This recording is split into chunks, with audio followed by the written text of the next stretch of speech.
Indonesia dikenal dengan keindahan alam dan keramah tamahan penduduk. Beraneka ragam suku bangsa yang menempati wilayah Indonesia. Namun di balik keindahan dan keramah tamahan penduduk Indonesia ada sejarah kelam yang mendominasi setiap wilayah Indonesia. Sejarah kelam ini terjadi di kota Sampit, Kalimantan Tengah. Sebelum kita mendengarkan awal terjadi konflik Sampit, alangkah baiknya kita sama-sama membantu channel kecil ini untuk like, komen, dan subscribe, agar channel berjuang dan berdoa ini bisa berkembang seperti channel-channel besar lainnya. Terima kasih. Konflik Sampit adalah kerusuhan antar etnis yang terjadi di Sampit pada awal Februari tahun 2001. Konflik ini dimulai di kota Sampit, Kalimantan Tengah yang kemudian meluas ke seluruh provinsi, termasuk ibu kota Palangkaraya. Konflik ini terjadi antara suku Dayak asli dan warga migran Madura. Kala itu, para transmigran asal Madura telah membentuk 21% populasi Kalimantan Tengah. Akibatnya, Kalimantan Tengah merasa tidak puas karena terus merasa disaingi oleh Madura. Karena adanya permasalahan ekonomi ini, terjadi kerusuhan antara orang Madura dengan suku Dayak. Penyerangan ini lantas membuat 1.335 orang Madura harus mengungsi. Konflik Sampit yang terjadi tahun 2001 bukanlah sebuah insiden pertama yang terjadi antara suku Dayak dan Madura. Sebelumnya sudah terjadi perselisihan antara keduanya. Penduduk Madura pertama kali tiba di Kalimantan Tengah tahun 1930 di bawah program transmigrasi yang dicanangkan pemerintah kolonial Belanda. Hingga tahun 2000, transmigran asal Madura telah membentuk 21% populasi Kalimantan Tengah. Suku Dayak mulai merasa tidak puas dengan persaingan yang terus datang dari Madura. Hukum baru juga telah memungkinkan warga Madura memperoleh kontrol terhadap banyak industri komersial di provinsi tersebut, seperti perkayuan, penambangan, dan perkebunan.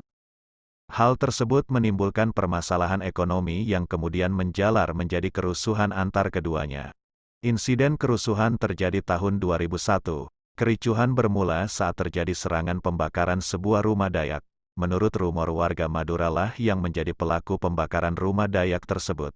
Sesaat kemudian, warga Dayak pun mulai membalas dengan membakar rumah-rumah orang Madura. Profesor Usop dari Asosiasi Masyarakat Dayak mengklaim bahwa pembantaian oleh suku Dayak dilakukan guna mempertahankan diri setelah beberapa warga Dayak diserang. Disebutkan juga bahwa seorang warga Dayak disiksa dan dibunuh oleh sekelompok warga Madura setelah sengketa judi di Desa Kerengpangi pada tanggal 17 Desember tahun 2000.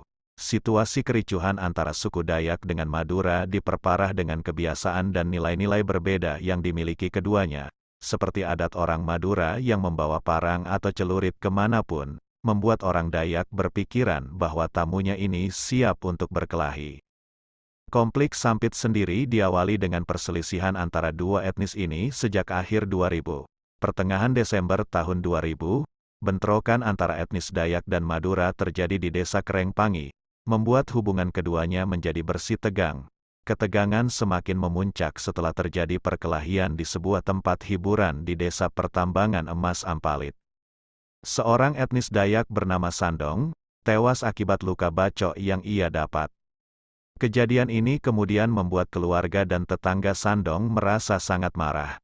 2 hari setelah peristiwa tersebut, 300 warga Dayak mendatangi lokasi tewasnya Sandong untuk mencari sang pelaku. Tak berhasil menemukan pelakunya, kelompok warga Dayak melampiaskan kemarahannya dengan merusak 9 rumah, 2 mobil, 5 motor, dan 2 tempat karaoke milik warga Madura. Penyerangan ini lantas membuat 1.335 orang Madura mengungsi. Pada tanggal 18 Februari tahun 2001 suku Dayak berhasil menguasai Sampit. Polisi menahan seorang pejabat lokal yang diduga sebagai salah satu dalang di balik serangan ini.